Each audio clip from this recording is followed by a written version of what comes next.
Being an extrovert in VRChat is hell! And I know what you're thinking.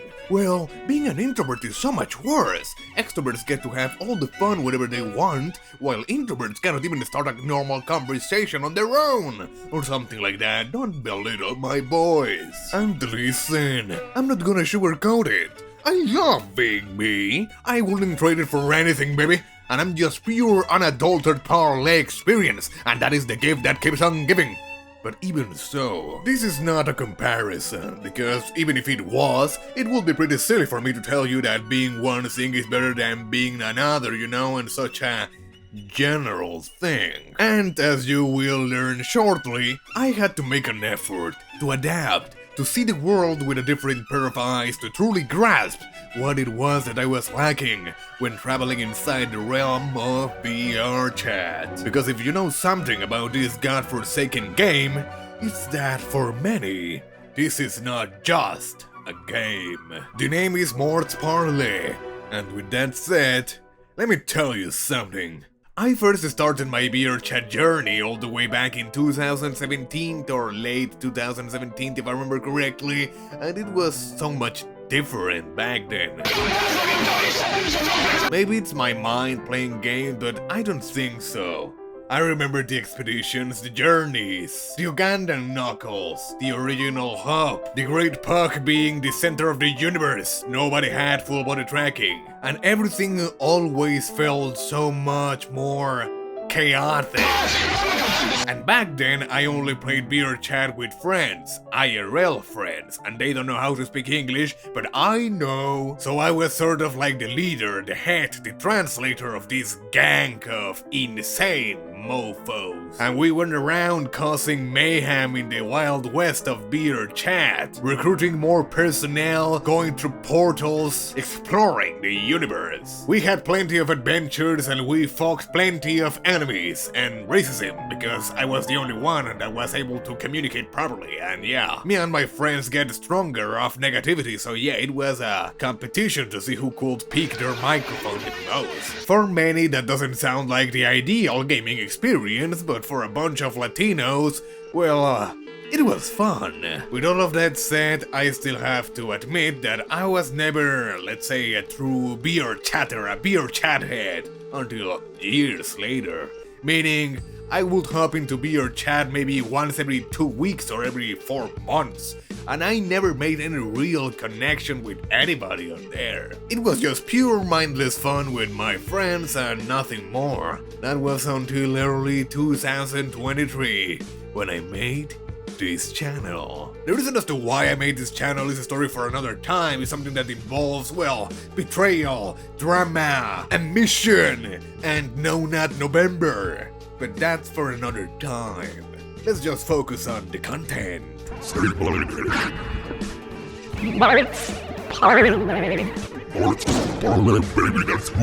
I hopped into VRChat after not being around for quite a long time, and at first I thought that my experience was gonna be about the same, but this time me being solo. I was sure about myself, I knew I could do it, all by my own, like the good old times. But very quickly I realized that things had changed. And just a very quick thing before we continue, just so you know, by this point, even though my account was created in 2017, I was still a new user. And if you don't know how that works, basically in VRChat, the system places you in a sort of hierarchy where you can be a visitor, a new user, known user, and trusted user, I think I'm right. And that determines how long you've been playing, how many avatars you've been uploading into the game or world, how many friends you get. If your friends are trusted users, then you also get more points, I guess. I'm not sure how that works, but that's basically it. They are ranks. And just by default, that only changes whether your avatar is shown to everybody or just to a selected few, because, I mean, that way if you're a trusted user, then the system trusts that you are not a hacker and your avatar is not going to blow anybody's PC. But this is a social game, so obviously a higher rank also for some people is going to mean that you're also higher in status, and I was almost at rock bottom. Which then may explain the reason as to why I had such a hard time establishing human interaction for quite a while. Loud and just a new user? Oh my god, how cringe. And cringe should be punishable by death.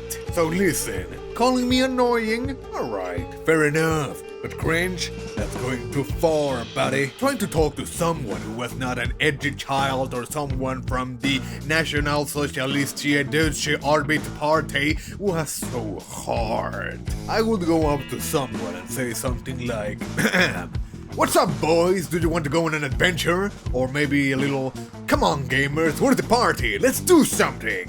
I could also hit him with the, "I know you, your name, you are the legendary something who everybody is talking about," even though it was the first time I had seen that person in my life, and their usual reaction would always be something like, I have their routine engraved into my mind. A 180-degree turn, staring into my soul for about 3 seconds, staring at their now moving hands for another 6 seconds, and gone. Another classic will be just confusion, followed with me continuing the bit and them laughing sincerely for a little bit, but then not saying absolutely anything else, like just staring at me, blankly, after I'm done with my sentence. Just say something! It's supposed to be a conversation, it goes both ways, add something! Please! And after I stop saying something for about more than 10 seconds, they either ignore me or just move somewhere else, like if I was just a jester. Yet another typical scenario was them just staring at me for a good 10 seconds and then asking me in the most pretentious tone of voice possible, "Why are you talking like this?" And at first it was even worse, because in the beginning I just used to talk more, let's say, naturally. And I have a deep voice, and when relaxed it goes even deeper, and for some reason that annoyed a lot of people who would just ask me why I was talking like Corpse, and by then I didn't even know who Corpse was, so I just thought that they were telling me that I sounded like a literal corpse or something. That was particularly funny. So I decided to crank that parlay experience up to 11, so that they could then say that I was trying to be an e-boy or something. I needed to let them know that I was in here for something far greater than just some, e-pissy. This could last for literal hours, and I'm not exaggerating, but nobody likes a quitter, and I'm a very stubborn guy. So I was determined to win VRChat one way or the other, and for that I needed to learn the rules. I needed to adapt in order to become stronger, to progress. Forget trying to find somebody else that was just like me, another so-called real one in my opinion, that was just not paying off. Not saying that I did not find any of these so-called real ones of VRChat, I am still friends with some of them, but listen, rule of thumb says that if the majority of the world is doing something that you are not doing, then you are probably the one in the wrong.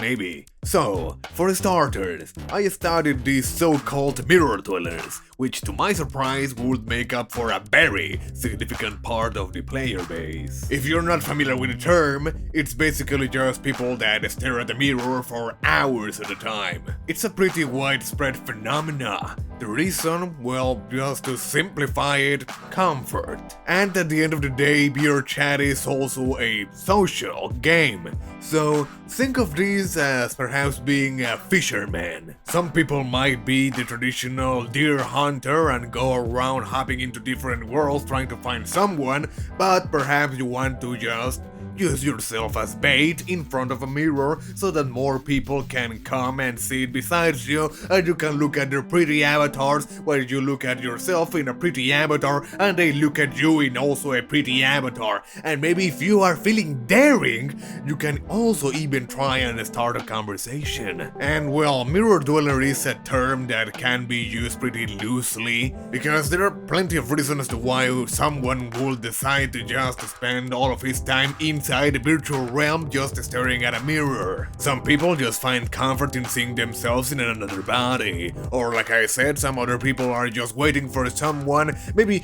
specifically a certain type of people for, I don't know, maybe a woman to approach them and, just like, yippee, and one would think, yeah, I've met plenty of those. It also really depends on which type of worlds you're in. There are places known for specifically that type of activities. If you go to those sort of places, well, basically everybody has one horn to the power of two, and, well, if you don't look like a woman, you cannot move all that well, or you don't sound hot enough, well, let me tell you something, it's GG. And you might be asking yourself, well, Bart, why do you know that, you sly bastard? Like I said from the beginning, I wanted to win.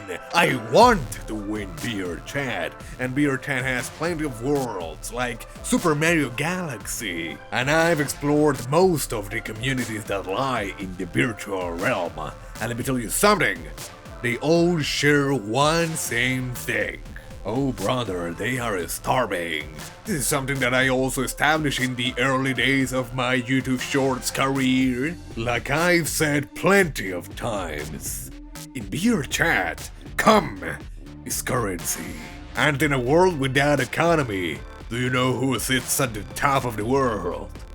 That's right, the dummy mummies. So to summarize, I didn't have any luck with the mirror dwellers. I'm not kawaii enough. The furries are very shy, and the moment I try to open my mouth, they just get scared. The femboys are actively trying to make me gay.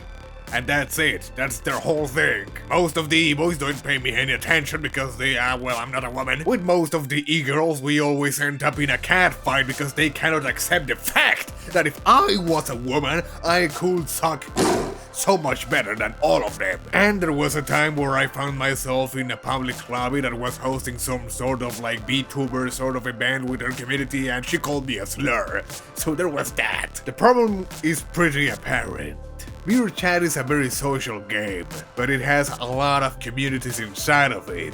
And when you're not a part of basically any community inside of VRChat and you are some sort of like lone alpha wolf like me, rawr, it's rough. Womp womp, that's obviously a me problem. The obvious solution would be to join a community, people that can understand you, that have similar tastes in you and whatnot, right? Maybe not as drastic as to perchance become a femboy and alter your entire personality around it for the rest of your life and become submissive and unreadable.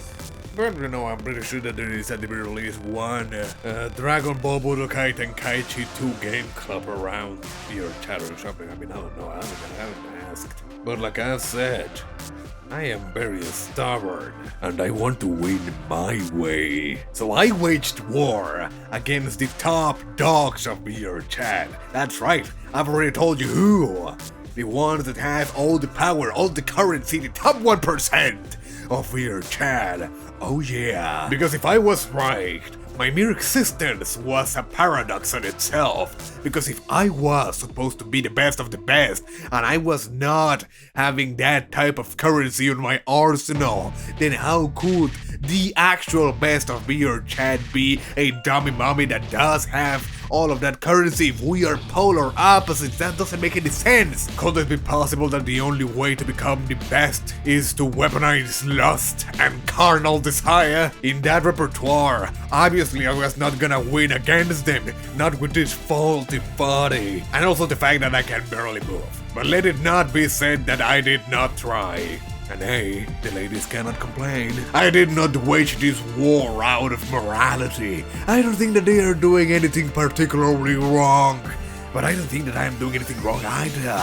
Oh, I'm only doing all of this out of pride. I do it because I was neglected. I was neglecting my prize, something that was rightfully mine. I deserve that love, but I refuse to change.